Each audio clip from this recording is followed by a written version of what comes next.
Minsan ang Diyos ay dumadating sa isang seryoso at matalim na paraan na sa oras na iyon ay maraming tao ang hindi makakaunawa, ngunit ginagawa niya ito para sa kaniyang mga layunin. Ginagawa niya ito dahil sa kanyang kabutihan at kanyang pag-ibig. Sa pagtingin sa kabuuang larawan, kailangan natin ng takot sa Diyos.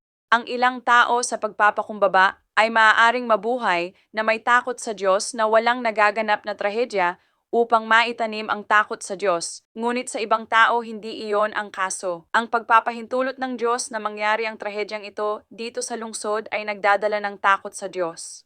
Panahon na upang magsisi.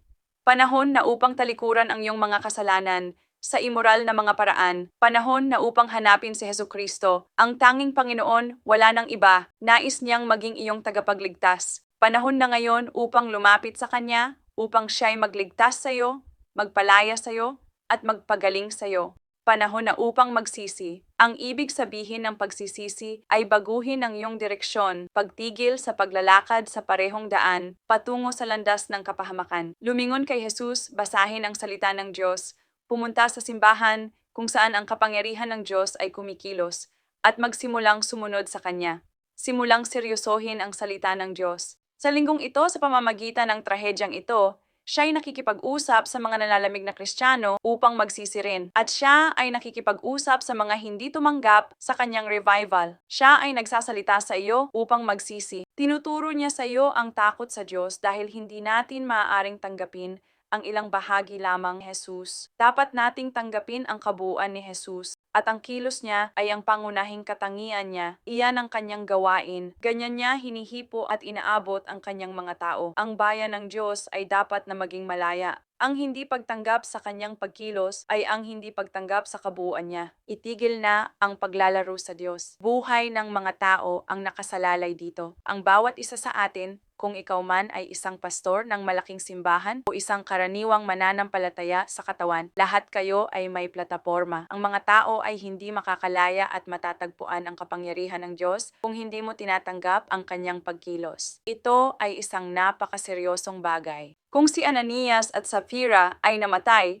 dahil lamang sa hindi nila binigay ang lahat ng pera na nais ng Diyos na ibigay nila sa gawain ng Diyos, paano naman ikaw na pinagkakait ang katotohanan tungkol kay Jesus na tagapagligtas? Nagkakait sa katotohanan tungkol sa kanyang kapangyarihan? Paano naman ikaw na nagsasalita laban sa gawain ng Diyos, laban sa kapangyarihan ng Diyos? Seryoso ko itong sinasabi sapagkat itinatanim ng Diyos ang pagkatakot sa Diyos sa simbahan ngayon ng higit pa sa dati. Siya ay gumagalaw sa hindi pangkaraniwang mga paraan, sa kakaibang mga paraan, natatanging mga paraan, mga bagong paraan upang buksan ang mga mata para makita na ito ay siya.